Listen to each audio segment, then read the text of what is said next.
आप सभी का स्वागत है मेरे चैनल ट्यूशन टीचर में। मैं प्रीति अग्रवाल आज आपको सिखाऊंगी ग्रोथ एंड पर्सनैलिटी डेवलपमेंट। ठीक है, तो इस लेसन में क्या है ना, ग्रोथ तो हर किसी की होती है ना। और पर्सनैलिटी डेवलपमेंट में क्या होता है कि पर्सनैलिटी डेवलपमेंट में आपको खुद अपनी मेहनत करनी है और अपनी पर्सनैलिटी को डेवलप करना है। तो आप कितनी मेहनत करते हो, कैसी पर्सनैलिटी बनाते हो, वो आपके ऊपर डिपेंड है। और लेसन में क्या समझाया है उसको हम देखते हैं। Can you tell, do the clothes and shoes you wore as a baby fit you now? बहुत सिंपल है ना, जब आप बेबी थे है ना, अगर आपने कभी देखे होंगे मम्मी लोग कुछ छोटे छोटे कपड़े है ना यादों के लिए हमेशा संभाल के रखते हैं। सारे तो नहीं रखते लेकिन छोटे छोटे कपड़े संभाल के रखते हैं। तो अगर आप उन खुद देखते हो तो खुद सोचते होगे ना कि अरे इतने से क्लोथ्स में आता था क्या मैं, अभी तो इसको मैं बोलते ना हैंकी बना लूंगा। ठीक है ना, तो नहीं आते हैं। शूज होते हैं छोटे छोटे से, वो आएंगे आपको नहीं, मुझे लगता है आपका हैंड भी प्रॉपर उसमें नहीं घुसता होगा। जबरदस्ती करते हो तो मम्मी भी चिल्लाती होगी अरे मत करो नहीं तो ये फट जाएगा। Try this. Read the information about yourself entered in your report card and fill in the following table: Standard 1, Standard 2, Standard 3, Standard 4 and 5, height and weight। ठीक है, अभी स्टैंडर्ड 5 नहीं हो तो 1 to लेके 4 तक आपने देखा होगा ना, जब आपकी रिपोर्ट कार्ड बनती है स्कूल में तो उसमें आपका वेट रहता है, हाइट रहती है, टीचर्स मार्क करते हैं। तो वो तो ऑटोमेटिक है बेटा। देखो इसमें हाइट तो हमेशा ग्रोथ होती है। अब वेट का कैसा है, जो बचपन में मोटा है वो हो सकता है आगे जाके पतला हो गया, क्योंकि वजन का आप कह नहीं सकते हो। और जो नॉर्मल बच्चे रहते हैं, जो कि मतलब वेट ज्यादा नहीं है, नॉर्मल है, तो उनका वेट एज के हिसाब से प्रॉपर ग्रोथ है। लेकिन इसलिए वेट तो मैं नहीं बोलूंगी कि नहीं हर टाइम आपका बढ़ेगा। जो एकदम हेल्दी बच्चा होता है उसका वेट बढ़ते के साथ, जब बड़ी एज होती है ना, तो वो बोलते हैं ना नॉर्मल में आके उसका वेट ओके हो जाता है। All living things eat and grow physically.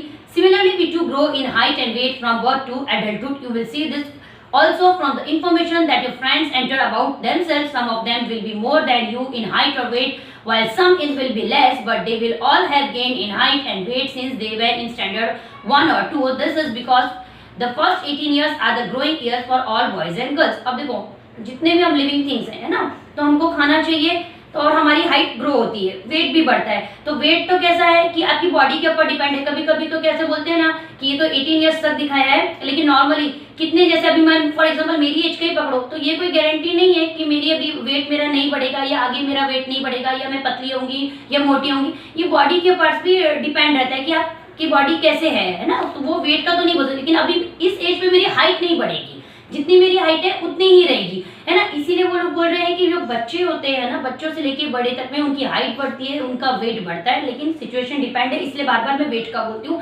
और 18 इयर्स तक बच्चे की ग्रोथ ज्यादा होती है। ठीक है, चाहे वो बॉयज हो चाहे गर्ल हो। और ऐसा नहीं है जितनी हाइट आपकी होगी या वेट आपका होगा आपके फ्रेंड का भी उतना होगा, क्योंकि वो भी स्टैंडर्ड 1 में है था या आप स्टैंडर्ड 5 में हो तो उसका भी ऐसा होगा, ऐसा नहीं होता है। ठीक है ना, इसलिए टीचर क्लासरूम में कैसे बैठाती है बेंचेस पे कि हाइट वाले जरा पीछे जाओ, फिर छोटी हाइट वाले आगे रहो। लेकिन जब फिर रोज होता है मिस मेरे को तो आगे नहीं मिलता है, देखने को नहीं होता, फिर क्या करते हैं रोल नंबर वाइज सबको घुमाते हैं कि चलो हाइट बढ़ी है तो क्या हुआ, इसका मतलब ये थोड़ी ना वो पीछे ही बैठा रहेगा। तो रोल नंबर वाइज घुमाते हैं ना कि चलो आप इधर बैठो उधर बैठो, वो तो एडजस्ट वाला है। ठीक है, can you tell, can an infant feed itself? Infant मतलब जो एकदम न्यू बॉर्न बेबी होता है ना, जिसको कुछ पता नहीं होता है, सब उसको गोद में लेके होते ना, कब हमें गोद में मिल जाए। जिनका बच्चा होता है ना तो वो लोग डरते भी हैं कहीं बच्चा गिर ना जाए, बच्चे को लग ना जाए, लेकिन खुशी तो होती है इन्फेंट की ना। तो क्या वो अपना खाना खुद खा सकता है? नहीं खा सकता है। ठीक है, can a 2-year-old child fold clothes neatly? अब बताओ 2 साल का बच्चा जो है कपड़ों को अच्छे से तय लगा सकता है, घड़ी कर सकता है? नहीं कर सकता है। When do they learn to do this task? वो कब सीखेंगे ये बताइए? इस उम्र में अभी आप 5th में हो ना, और करीबन आप 11-1 साल के हो गए ना, 10-11-12 साल के बीच में आप लोगे, लेकिन आप थोड़े कपड़े अच्छे से फोल्ड कर सकते हो। ठीक है, लेकिन साड़ी फोल्ड आप नहीं कर पाओगे। बड़े बड़े जो जैकेट्स हैं, ब्लैंकेट्स हैं, बेडशीट्स हैं, ये नहीं कर पाओगे, लेकिन छोटे छोटे जो क्लोथ्स हैं उसको आप फोल्ड कर पाओगे। Which of the following things have you learned to do? Which ones have you yet not learned? अब देखो ये तो आपके ऊपर डिपेंड है। अब नहीं करने वाले को अगर कुछ नहीं सिखाया है तो मुझे नहीं लगता कि वो अपने बोलते हैं ना स्कूल की यूनिफॉर्म को भी अच्छे से तय लगा पाएगा। करने वाले हैं तो बेडशीट भी तय लगा रहे होंगे, single bedsheet, double sheet bedsheet की नहीं बोल रही हूँ मैं। तो ये आपके ऊपर है कि धीरे धीरे आपको सब चीजें वक्त के साथ में सीखते रहना चाहिए। Name the things you can do which are not seen in the list. ठीक है, अब मैं नीचे कुछ दिए हैं वो आपको पढ़ना है, इसमें से आपको खुद ही बताना है। स्कीपिंग ऑन अ रोप, आप में से कौन रस्सी कूद सकता है? राइटिंग एन ऐसे, ऐसे अपने ओन से कॉपी करके नहीं लिखना है, वो तो कोई भी करेगा। कॉम्बिंग योर ओन है, बॉयज तो कर लेंगे लेकिन गर्ल्स नहीं कर पाएंगे, क्योंकि स्कूल जाने के लिए स्पेशली प्रॉब्लम होती है कि वो रिबन्स करके टाई करके ऊपर बांधना होता है। बाकी नॉर्मल पॉनीटेल होगा तो 5th स्टैंडर्ड की गर्ल भी अपना कोम कर लेंगी। मेकिंग टी, टी तो नहीं बनाते होंगे, बहुत कम होगा मेरे हिसाब से। Learning a song, poem, yes poem तो याद कर लेंगे, बोल बोल के पेरेंट्स पीछे पड़ेंगे, याद करो, और सॉन्ग तो इतनी बार बजता है और नहीं भी बोलेंगे तो भी गुनगुनाएंगे। स्विमिंग, ये हर किसी की बस की बात नहीं है। टेलिंग अ स्टोरी, यस, ये तो ये है कि जो बच्चा अच्छा पढ़ता होगा, उसे एक एक वर्ड की नॉलेज होगी तो स्टोरी को बहुत अच्छे से बताएगा। Cycling, most of the people cycle चला सकते हैं। गिविंग अ स्पीच, यस, जो स्टोरी बता पाएगा वो स्पीच भी बताएगा, क्योंकि स्पीच के लिए सबसे इंपॉर्टेंट क्या होता है कि आपको वर्ड्स का मीनिंग्स पता होना चाहिए, पॉज कहाँ आएगा ये आपको पता होना चाहिए। काउंटिंग मनी, हाँ, जितनी आपकी पॉकेट मनी है उतना तो काउंट कर ही लेते होगे। टाइडिंग योर हाउस, यस, ये भी सब लोग कर लेते हैं कि जब मेहमान आने वाले होते हैं ना तो थोड़ा बहुत तो मम्मी बोल देती है चलो ये उठा लो वो उठा लो, तो आप लोग कर लेते हो। यूजिंग अ कंप्यूटर, ये तो बोलने की बात नहीं है, तो सबको आता होगा। खेलने के लिए, काम के लिए तो उतना नहीं कर पाते होंगे। प्लेइंग फील्ड गेम्स, यस, बाहर खेलने के लिए भी एक नहीं, ये ऐसी कुछ चीजें ऐसी होती हैं जो आपको सीखने की जरूरत नहीं होती है, दूसरे को देख के माइंड एकदम एक्टिव हो जाता है। ऐसे ये भी सोचो कि आपके आसपास बच्चे पढ़ रहे हैं ना बेटा, तो उनको देख के भी आप पढ़ना सीखो। क्लाइंबिंग अ ट्री एसेट्रा, ये तो गांव में ज्यादा कर सकते हैं, अभी यहाँ कितना करते होंगे मालूम नहीं, ठीक है। Skills and efficiency. Small babies cannot do anything for themselves. If they need something, they can only cry and beat about with their legs and arms. ठीक है, अगर जो छोटे से बच्चे होते हैं ना, वो अपना काम खुद नहीं कर पाते, उनका फर्स्ट हथियार क्या होता है आप बोल सकते हो, जब उन्हें मांगना होता है कि वो रोना शुरू कर देंगे। जैसे उन्होंने रोया ना, पूरे घर में कोई टेंशन हो या एंजॉयमेंट हो या कोई एकदम रिलैक्स कर रहा हो, तो सब लोग उसकी ड्यूटी करने लग जाते हैं। अरे क्या हो गया बच्चे को, क्या हो गया, है ना। तो सबसे पहला काम यही होता है कि अरे इसको कहीं भूख तो नहीं लगी है, सबसे पहले। अगर उसको अब ये होता है ना कि बच्चा रो रहा है, अगर किसी वजह से कोई आ रहा है या किसी वजह से लेट हो गया है, तो बच्चा क्या करने लगता है, अपने हाथ पैरों को मारने लगता है। या फिर कभी आपने देखा होगा, आप लोग भी रोते हो तो मम्मी पापा बोलते हैं ना, बच्चे हो गए जो हाथ पैर मार रहे हो, ठीक है। But soon they begin to get control over some of their movements and develop coordination between different movements. For example, they learn to turn their head and look at something they choose. If they recognize someone, they smile. They learn to grip and hold things and then to take them towards their mouth. Yes, अब देखो जैसे जैसे ना infant baby थोड़ा थोड़ा बड़ा होने लगता है ना, उसको कैसा होता है ना, मालूम पड़ने लग जाता है कि सिर्फ रोने से कुछ नहीं होता। जब उसको कोई चीज चाहिए होती है ना, अपना टर्न को है ना, हेड को टर्न करने लगता है। जैसे अगर टॉयज पड़े होगा बच्चे का, कोई बहुत सारे टॉयज तो घर में सबके रहते हैं, जिनके घर में बच्चे होते हैं वो देखने लगता है, तो पेरेंट्स भी समझ जाते हैं ना, उनके घर में जो भी रहते हैं वो समझ जाते हैं कि उस तरफ देख रहा है तो उसको वो चीज चाहिए, ठीक है। एंड सेकंड चीज उन्होंने एक चीज कहा कि बच्चा है ना ग्रिप, यानी कोई चीज को ना अच्छे से पकड़ना। जैसे आप लोग पेन को पकड़ते हो ना, ऐसे बच्चे भी ना कोई भी चीज ऐसे अच्छे से पकड़ लेते हैं, है ना, वो आपसे ज्यादा पावरफुल पकड़ लेते हैं। रीजन क्या होता है ना, एक तो हम उनको ज्यादा फोर्सली ना ओपन नहीं कर पाते उनका हैंड। रीजन क्या होता है, हमें डर लगता है बड़ों को कि कहीं उनकी बोन्स बहुत नाजुक होती है ना, कहीं बोन्स ना टूट जाए। लेकिन वो लोग जैसे भी अच्छे से ग्रिप करते हैं ना, तो कोई भी चीज रहेगी डायरेक्ट उन्हें मुंह में डालना है। उन्हें ये नहीं पता होता कि क्या चीज अच्छी होती है और क्या चीज बुरी होती है, बस उन्हें जो चीज उन्होंने पकड़ी वो डायरेक्ट उनके मुंह में, ठीक है। As they learn to control and coordinate their movement on their own, they begin to several other tasks. For example, picking up things, holding a spoon and hitting it on a plate to make a noise. अब देखो धीरे धीरे जब चीजें, अब जैसे gripping पकड़ समझ, जब बाद में पेरेंट्स लोग मारने लगते हैं, कोई कोई हाथ में ना, बच्चों के हाथ का जैसे सॉक्स आती है, जैसे हाथ में पहनाने के लिए भी एक आता है, वो पहना देते हैं, तो बच्चा क्या खाता नहीं है, कोई भी चीज लेगा तो पेरेंट्स को भी डर नहीं रहता है, ठीक है। फिर धीरे धीरे जब बच्चे को पता चलने लगता है ना कि हर चीज मुंह में नहीं डालनी है, तो उसके बाद वो जैसे माइंड डेवलप होने लगता है उसका। उसके बाद क्या होता है, जब वो धीरे धीरे स्पून पकड़ने लगता है, जैसे प्लेट्स और स्पून आ गया, बच्चे को चाहिए, मम्मी आ रही है, लेट हो रहा है, तो वो स्पून को ऐसे ना बजाने लग जाता है, ठीक है। तो उससे नॉइस करता है कि नहीं, उसको भूख लगी। आपने बहुत जगह देखा भी होगा, मूवीज में भी एड्स पे आता है कि भूख लगी है, तो स्पून आदमी नॉक करता है, ठीक है। Achieving controls of one's movement to learn to do something new is called learning a skill. अब देखो छोटे छोटे बच्चे भी अगर आप देखोगे ना, कि अगर आप अभी वीडियोस में भी देख रहे होगे ना, कि अगर बच्चे को जैसा आप सिखाओगे, ठीक है, उसको सिखाओ क्लैप करना, तो बच्चा क्लैप करने लगता है। बच्चे को एक्टिंग करो रोने की, हुआ तो वो रोने लगता है, ठीक है। उसको बोला स्माइल, तो वो स्माइल करने लगता है। तो ये बच्चा क्या है ना, इसको आप बोलोगे लर्निंग अ स्किल। बच्चा धीरे धीरे है ना, दूसरे को देख के, या जो मूवीज चल रही होती है, हमने देखो छोटे छोटे वीडियोस भी देखे होंगे, जैसे जैसे वीडियोस में हो रहा होता है ना, छोटे छोटे बच्चे वैसे करने लगते हैं, ठीक है। As a baby learns various skills the baby and everybody is happy. Yes, देखो बच्चा जैसे जैसे करने लगता है, बच्चे को तो नहीं पता होगा, लेकिन जो उसके पेरेंट्स होते हैं या आप में से बड़ा और कोई आपने छोटे बच्चे को अपने घर पे ब्रदर या सिस्टर को बोलते हैं ना, ऐसे ग्रोथ होते हुए देखा होगा, जो मैं आपको समझा रही हूँ, तो आप ही को पता होगा कि आपको कितनी खुशी, क्योंकि जिस दिन आपने उसको छोटे से में वन डे से अपने हाथ में लिया था, और जब बच्चा वो चलने लगता है या कुछ एक्टिविटी करने लगता है, तो उसकी खुशी है ना, वो जो सामने वाला था उसको पता होगी, बच्चे को तो कुछ पता नहीं है। They praise the baby does the same thing again and again.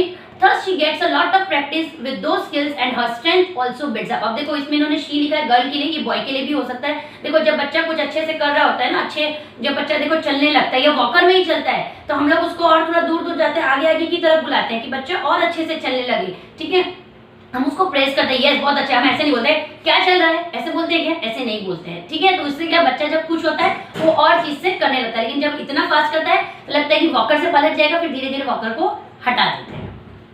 That is our efficiency increase. Every day we keep learning that make it easier to learn new skills. For example, once a child is able to hold something, she can learn to throw a ball. After learning to walk, the child learns to do more difficult things like running, hopping on one leg or catching a ball. These new tasks also include activities that are a part of our daily routine such as eating with own hands, washing one's own face, having a bath, dressing oneself, etc. अब देखो ये चीज उन्होंने बहुत अच्छे से बताई ना कि अब धीरे धीरे जो चीज करने लगते हैं, जब बच्चा कोई चीज को पकड़ने लगता है ना, जब पकड़ने लगता है तो उसे पता चलता है कि उसे मुंह में नहीं डालना है, फर्स्ट। सेकंड, उसे पता चलता है नॉक नहीं करना है, जब प्लेट और स्पून आया तो खाना भी आएगा, वो वेट करना भी सीखता है। देन थर्ड चीज है अब बॉल थ्रो करना सिखाया। देखो बच्चे को छोटी छोटी बॉल्स लेते हैं ना हम लोग, जिसमें वेट ना ताकि उसको ना लगे, तो बॉल लेते हैं तो उसको हम कैसे सिखाते हैं कि ऐसे हम फेंकते हैं तो वो भी फेंकने लगता है। जब उसने होल्ड करना सीखा तो थ्रो करना भी सीखेगा, ठीक है। उसके बाद उन्होंने देखो सिंपल दिखाया कि पहले बच्चा चलना, खड़ा होना सीखता है, फिर बच्चा चलना सीखता है, फिर भागना सीखता है, भागता दोनों पैर से, चलता दोनों पैर से, खड़ा दोनों पैर से होता है। बाद में आपने देखा है एक पैर से बच्चा लंगड़ी करना सीखता है, ठीक है, खेल खेल में हार्ड काम होना शुरू हो गया। उसके बाद में धीरे धीरे बॉल को कैच करना, पहले तो उसने थ्रो करना सीखा था, जब थ्रो करता है तो खुद के ऊपर से गिर जाती है, ज्यादा दूर भी नहीं जाती है, ठीक है। यानी कहने का मतलब धीरे धीरे चीजें डिफिकल्ट जो एक्टिविटीज होती है बच्चा वो करने लग जाता है। और उसके बाद में जब वो इतना माइंड जब हो जाता है तो वो क्या करता है, अपने हाथ खुद धो लेता है, खुद नहा लेता है, ड्रेस अपने आप कर लेता है। अच्छे से मेकअप वगैरह तो नहीं कर पाएंगे 5th स्टैंडर्ड के बच्चे, गर्ल्स हो, है ना, लेकिन इतना तो है कि हल्का हल्का पाउडर लगा के अपने आप को फ्रेश लुक तो दे सकते हो, ठीक है। Development, as we grow our height and weight increases, with age our physical strength also increases, at the same time we keep learning new skills. In this way every individual makes progress, this is called development. अब देखो development क्या है, जैसे जैसे आपकी as होगी, है ना, आपका फूड खाना अच्छा होगा, आपकी दिनचर्या अच्छी होगी, है ना, आप एक्सरसाइज वगैरह करते होंगे तो आपका हाइट भी इंक्रीज होगी, आपका वेट भी इंक्रीज होगा, ठीक है। उसके बाद में आप न्यू न्यू स्किल्स भी सीखते रहोगे। इसलिए लोग बोलते हैं ना कि बेटा आप पढ़ाई भी करते हो, पढ़ाई के अंदर ही बहुत सारी चीजें होती हैं, उसके साथ साथ आप दूसरी चीजें भी करते रहो। लेकिन अगर आप एक ही चीज के भरोसे पे रहोगे कि नहीं खेलना ही खेलना है, पढ़ाई नहीं करनी है, पढ़ाई करनी है तो कुछ और अगर एक्टिविटी नहीं करनी है, तो इससे क्या होगा, आपका जो डेवलपमेंट है ना वो प्रॉपर नहीं हो पाएगा। वक्त के साथ रहते हैं ना आपको बहुत सारी चीजों पर ध्यान देना पड़ेगा। Observe, try to observe a cow or a cat to find out all that she does for her young ones and also all the things that the cow and the kitten learn to do their own। अब देखो काव क्या क्या करती है अपने बच्चे के लिए, कैट क्या क्या करती है अपने बच्चे के लिए। ये एक तरीके से आप खुद देखो सिंपल चीजें हैं ना बेटा, कि जैसे हम माँ अपने बच्चों के लिए करती है, ऐसे चाहे काव हो चाहे कैट है तो लिविंग थिंग ही, सबके अंदर एक मोह माया है अपने बच्चे को फुलफिल करने का। और बच्चे कैसे अपने माँ बाप को प्यार करते हैं, ऐसे ये काफ और किचन भी same. These animals learn from their mother the skills of obtaining their food, protecting themselves from the sun and the rain and from their enemies after they begin to live independently। अब देखो same चीज है, अभी जैसे आप लोग हमसे सीखते हैं ना धीरे धीरे कि मम्मी ने कैसे वन लिखना सिखाया, स्टैंडिंग लाइन, स्लीपिंग लाइन अगर नर्सरी का याद होगा, है ना। सेम चीज ये लोग भी फूड को कैसे ऑब्टेन करना है, सन और रेन से अपने आप को कैसे प्रोटेक्ट करना है, इनके जो एनिमीज होते हैं ना तो वो कैसे करना है। अब काऊ का एनिमी तो हम देखा जाए तो हम लोग लिविंग थिंग है ना, प्लास्टिक थ्रो करते हैं, गाय अगर आ भी जाती है घर पे जबकि अच्छा होता है लेकिन लोग नहीं मानते हैं तो उसको डंडा मार के भगाते हैं, ठीक है। तो ये सब चीज गलत है ना। ऐसे ही वो धीरे धीरे जब सब एक्टिविटीज सीख जाते हैं तो वो धीरे धीरे वो भी इंडिपेंडेंटली रहने लग जाते हैं। Animals learn only a certain number of skills in their life, in comparison human beings go on learning many more things through out their life. ये बहुत चीज है।